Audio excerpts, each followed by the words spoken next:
Welcome to our channel. నమస్తే అండి.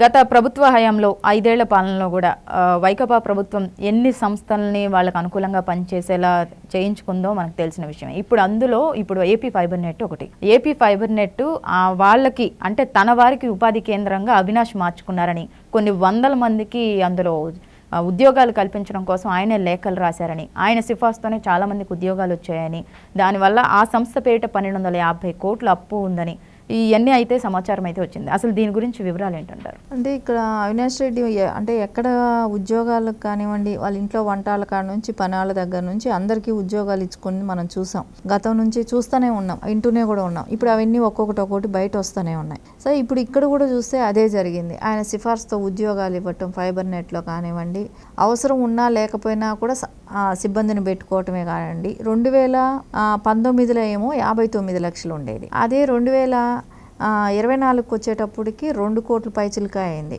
Only జీతాలకే అంత పెంచడం.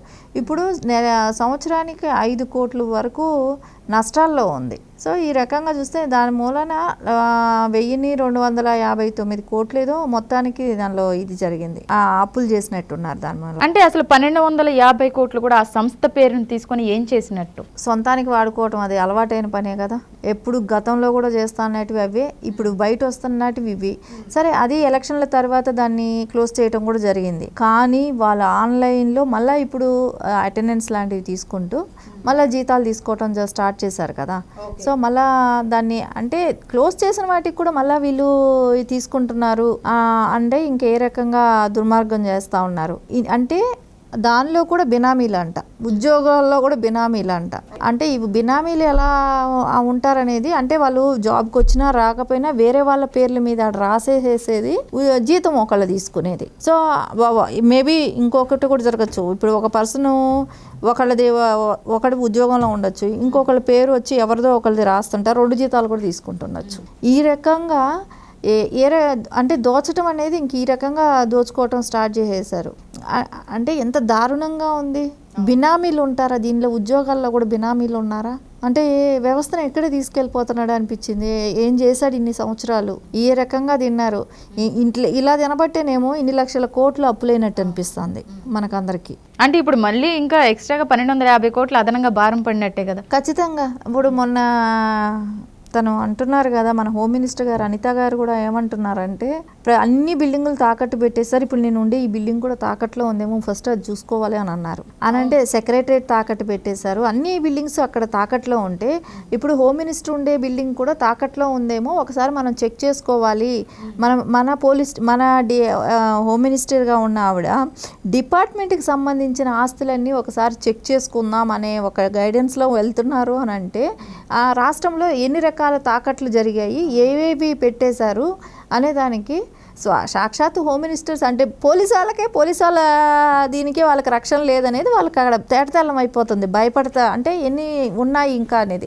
ఇంక ఇవన్నీ బయట వస్తే ఎన్ని తాకట్లు పెట్టారు, ఎన్ని అంటే బినామీల పేర్లతో. ఇప్పుడు రేపు పొద్దున్న తాకట్లు కూడా ఎన్ని బినామీలు పెట్టేసి ఉంటారో తెలియట్లేదు. దానిలో కూడా అంటే ఇచ్చే బ్యాంకులు ఎలా ఇచ్చాయో, వీళ్ళు ఏ రకంగా ప్రభుత్వ ఆస్తులు తాకట్లు పెట్టేస్తూ ఉంటే డిపార్ట్మెంట్కి సంబంధించినటివి, ప్రజలకు సంబంధించినటివి, ఇలాంటివన్నీ తాకట్లు పెడుతుంటే ఆ బ్యాంకులు ఎలా ఇచ్చాయో అసలు ఇంకా అర్థం కావట్లా. ఇప్పుడు ఈ 1250 కోట్లు కూడా ఒక 950 కోట్లు గుత్తేదారుల సీసీ కెమెరాలు గుత్తేదారులకు ఇచ్చినట్టు, ఇంకో 150 కోట్లు చేతులు మారినట్టు అయితే సమాచారం ఉంది. అసలు చేతులు మారడం అంటే ఎవరికి వరకు వెళ్ళిందంటారు? అంటే ఇప్పుడు 950 కోట్లు సీసీ కెమెరాలకే ఖర్చు పెట్టారని చెప్తున్నారు. మళ్ళీ దానిలో 150 కోట్లు తారుమారైందని చెప్తున్నారు.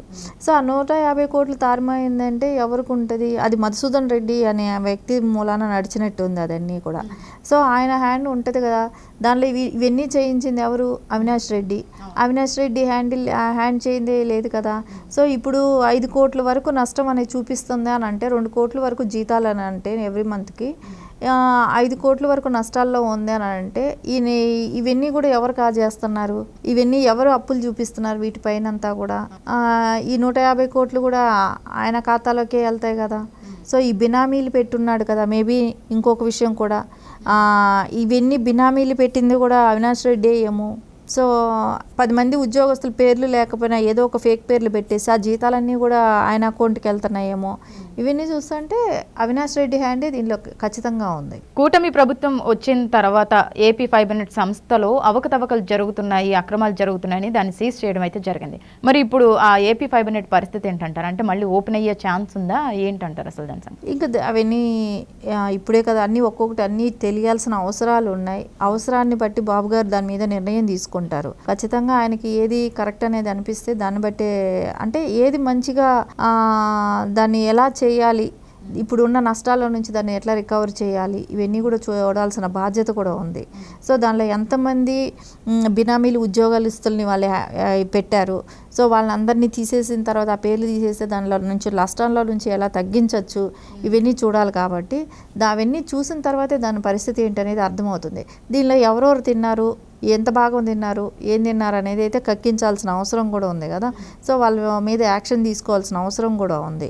సో ఇవన్నీ ఒక్కొక్కటి బయట రావాల్సిన అవసరం ఉంది. ఇవన్నీ వచ్చిన తర్వాతే బాబు గారు దాని గురించి డెసిషన్ తీసుకునే అవకాశం ఉంది. అండ్ ఇంకోటి ఏంటి అంటే విజయవాడలో మెయిన్ కార్యాలయం ఏపీ ఫైబర్ నెట్, అవి కాకుండా మిగతా జిల్లాల్లో మొత్తం కలిపి 1429 మంది స్టాఫ్ అయితే ఉన్నారు. సీజ్ చేసినా కూడా వీళ్ళకి ఇంకా జీతాలు చెల్లిస్తున్నారు అని అయితే సమాచారం ఉంది. మరి ఇప్పుడు దీని మీద అంటే సీజ్ చేసిన తర్వాత కూడా చెల్లించడం అనేది అయితే కరెక్ట్ అయిన విషయం కాదు. మరి ఇప్పుడు కూటమి ప్రభుత్వం దీని మీద ఎటువంటి చర్య తీసుకుంటుంది అంటారు? ఖచ్చితంగా చర్య తీసుకునే అవకాశం ఉంటుంది. ఎందుకంటే ఆఫ్టర్ ఎలక్షన్ దీన్ని సీజ్ చేశారు. సీజ్ చేసిన తర్వాత కూడా వాళ్ళు ఆన్లైన్లో దానిలో ఎంటర్ అవుతూ ఉన్నారు. దానిలో ఆన్లైన్లోకి వచ్చి తర్వాత వాళ్ళు అటెండెన్స్ అని లాగా ఇది చేసుకుంటూ దానిలో జీతం తీసుకోవటం కూడా స్టార్ట్ అయ్యింది అని అంటే ఇప్పుడు ఆ శాలరీస్ కూడా వాళ్ళకి ఎవరు పే చేస్తున్నారు అంటారు? నేను అనుకుంటా మేబీ గత ప్రభుత్వంలో ఉన్నప్పుడు దానిలో నిధులు ఉండుంటాయి, ఎంతో అంత కొంచెం ఒక నెల జీతానికి ఏమైనా ఉండుండొచ్చేమో మేబీ. అది ఒక నెల నడిపించగలుగుతారేమో, కానీ తర్వాత అయితే కష్టం కదా. సో ఇవన్నీ కూడా ఆగిపోయిన సీజ్ చేసిన దాని మీద ఎలా జీతాలు తీసుకుంటున్నారు అనేది కూడా తేలాల్సిన అవసరం ఉంది కదా. ఇదైతే ఈరోజు ఎక్కువ దీని గురించి అంటే ఒక్కొక్క రోజు ఇష్యూసే, రోజు ఏదో ఒకటి బయట రావటమే. అంటే వీళ్ళు తిన్నవి దోచుకున్నవి అనేది చాలా దారుణమైన ఇవి వ్యవస్థనంతా దోచేసేసారు. సో ఇవన్నీ ఒక్కొక్కటి బయట వస్తున్నాయి. కాబట్టి దీని గురించి అయితే ఖచ్చితంగా అవినాష్ రెడ్డి చేసిన, అంటే ఒక ఎంపీ స్థానంలో ఉన్నాడు ఇప్పుడు. సో అలాంటి వ్యక్తి ఇన్ని రకాల స్కాముల్లో ఉన్నాడు అని అంటేనే ఆయన జెన్యూన్గా అనిపిస్తే ఆయనంతటా ఆయనే రిజైన్ చేయాలి. ఎందుకంటే ఆయన మీదున్న ఎలిగేషన్స్ అన్ని రకాలు ఉన్నాయి. ఒకటి హత్య కేసులే కానివ్వండి, ఇలాంటి దోచుకోవటము, ఇట్లాంటివన్నీ కూడా. అంటే మనం ఇది కూడా చూసాం, ఇది వరకు కూడా ఫైర్ స్టేషన్ వీళ్ళకి కూడా అక్కడ కూడా జాబ్స్ అన్నీ కూడా ఆయన ఇంట్లో పనిచేసే వాళ్ళకందరికీ ఉద్యోగాలు ఇచ్చుకోవటం కూడా చూసాం.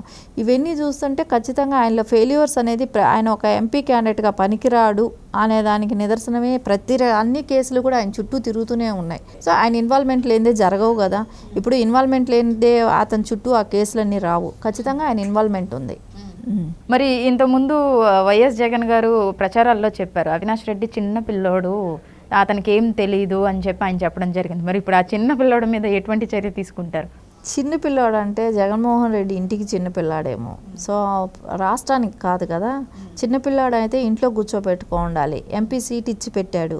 ఎంపీ సీట్ ఇచ్చినప్పుడు ప్రజలకు ఎంపీ అయినాడు కాబట్టి సో పెద్దాడి కింద పరిగణించి చేసిన అక్రమాలు, దుర్మార్గాలు, హత్యలు వీటికన్నిటికీ అయితే బాధ్యత అయితే చిన్నపిల్లాడైనా పెద్దాడైనా శిక్ష అనేది సేమే ఉంటుంది, చేసిన తప్పును బట్టే ఉంటుంది. కాబట్టి ఆ చిన్నపిల్లాడు చేసే తప్పులన్నీ కూడా ఎవరు అంత ఈజీగా తీసుకోకూడదు అనేది కూడా అనిపిస్తుంది. ఎందుకంటే ఆయన చేసినన్ని అంటే గత 5 ఏళ్ళుగా మనం చూసాం వివేక గారి హత్యలో ఎంత నాటకీయంగా జరిగింది. తర్వాత ఈ ఫైబర్ గిడ్డి కానివ్వండి, మళ్ళా ఫైర్ స్టేషన్స్లో ఇది కానివ్వండి, అక్కడ కడప జిల్లాలో కూడా ఆయన చేసిన ఆక్యుపైలు చేసుకున్న ఇవే కానివ్వండి, అసలు అంటే ఏదైతే ప్రభుత్వ స్థలాలు అన్నిట్లో కూడా, అంటే రోడ్లు కూడా వదలట్లేదు, అట్లీస్ట్ అన్నీ కూడా భవనాలు కట్టడం, ఆయన ఇష్టానుసారంగా చేయటమే కానివ్వండి, ఇవన్నీ కూడా ప్రజల దృష్టిలో ఆల్రెడీ వచ్చాయి. ఇంకా రావాల్సినవి చాలా ఉన్నాయి.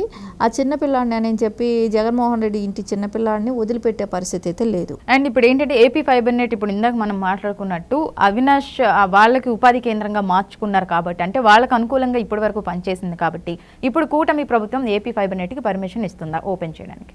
అదే చెప్పండి. బాబు గారు ఇప్పుడు దీనిలో తేలాల్సినవి చాలా ఉన్నాయి. దాన్ని అవన్నీ తేలిన తర్వాత కానీ దాని మీద యాక్షన్ తీసుకునే అవకాశం ఉంటుంది.